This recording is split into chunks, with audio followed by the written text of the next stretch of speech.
We're sitting here today with Cici Carter, our top individual agent in the Keller Williams First Coast office. Cici's production is up year over year. We are up 39% in closed units, 68% in total volume. Cici, how'd you do it? Oh my goodness. Well, you know, I credit, first of all, I credit God, but then also Erica. She's like a close second to God because her coaching has really caused us to really focus on our business. And like she always says, what you focus on expands.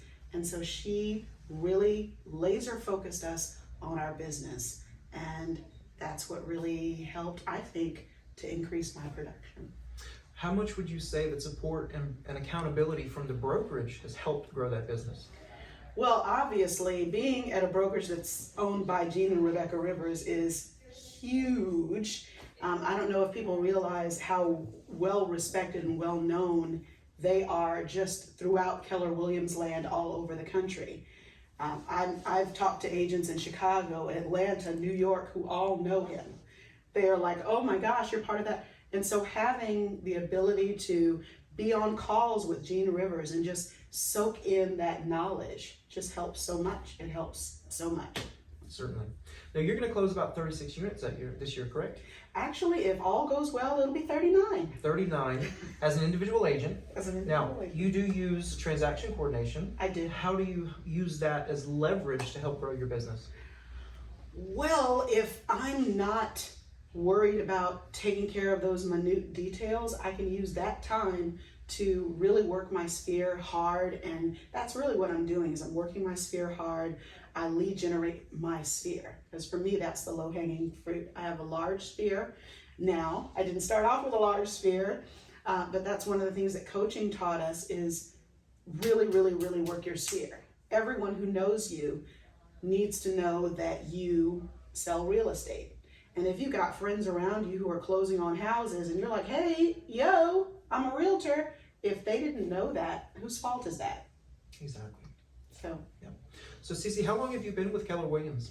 I joined Keller Williams in 2012 and actually started working in 2015. Okay. Now, we know that full-time agents tend to have quicker success, but you didn't start that way. I did not. I started as a self-proclaimed part-time agent. Erica is the one who, in coaching, kind of convinced us we need to stop seeing ourselves as part-time agents. We are dual career agents because this is a full-time job. Whether you do it while you have another full-time job or not, it's still a full-time job and you still have to approach it as this is my full-time business that I am working on full-time. And so that was sort of a mindset shift for me. So you came from the IT world. I did. You worked that quote-unquote part-time agent gig into a pretty successful year in 2019, 2020. But you also did something else outside of that. I did. I wrote a little book. I actually had a lot of agents who would reach out to me and ask me, hey, so what are you doing? How are you able to make full-time money part-time? You know, and so I kept having to repeat myself. So I said, you know what? I'm just going to sit down. I'm going to write this all out in a book. And that's what I did. So in June of 2020, in the middle of pandemic world, I wrote this book. And I don't know how people keep finding it, but it continues to sell lots of copies, and I'm very surprised when people have found me on Facebook and on Instagram, and they've reached out to me, hey, I just went back to, just got my real estate license in Texas, and Amazon recommended your book, and oh my gosh, I'm so glad I read it, because now I really feel like I can do this, because as dual career agents, we're always told, and this is like at other brokerages that I've been a part of, you'll never make any money until you go full-time. So how soon can you go full-time? You need to quit your job. When are you going to quit your job and go full-time? I quit my job this year to go full-time because I had already achieved six-figure income in real estate by the end of April. So I said, well, okay, I think it might be time. I had a six-figure income last year in pandemic land. Even the year before that, when I spent half a year planning my daughter's wedding, I still made what people would consider a full-time salary just in my, quote, part-time real estate business. 2018, same thing. So it's like after a certain amount of time where your business is building to the point where you're like, IT, like in IT, if you make a software change, 2 months from now, nobody remembers what you did. Nobody cares. Oh, hey, that button, I added that button. Isn't that button great? Nobody cares about the button. But if you help someone buy a house, they will remember you. You've changed their life. You've set them on a trajectory of generational wealth. You've helped build something other than a button that if you click it, it does something. Right. Nobody cares. So we're in the last quarter, 2021. We've got 10 days left in the year. You and I have already started talking about 2022. We have. What's in store for Cici Carter in 2022? Ooh. Just finished my vision board. I was watching a show called Styling Hollywood where one of the characters on there said, well, when you create a vision board, it seems like everything that you put on your vision board starts to come to pass. And so I did a vision board, and I want to focus on recruiting.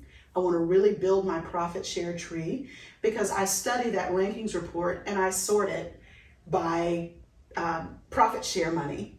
And I see that there are some people who have not sold a house all year who have made $400,000 in profit share. My pastor was talking on Sunday about, he said, and I don't even know why he said this, it was almost a throwaway line. If you're an entrepreneur, you need to figure out a way that you can continue to make money, even if you're not the one selling anything. I'm like, oh, profit share. So that's going to be a huge focus of mine next year. I'm also focused on referrals. I'm also focused on referrals. And here's what's funny is right after I did my vision board, I got a call from someone who found me via my website. And she said, I want to buy a new construction home in such and such a subdivision, but I think I need an agent. Do you represent people in new home subdivisions? I said, absolutely.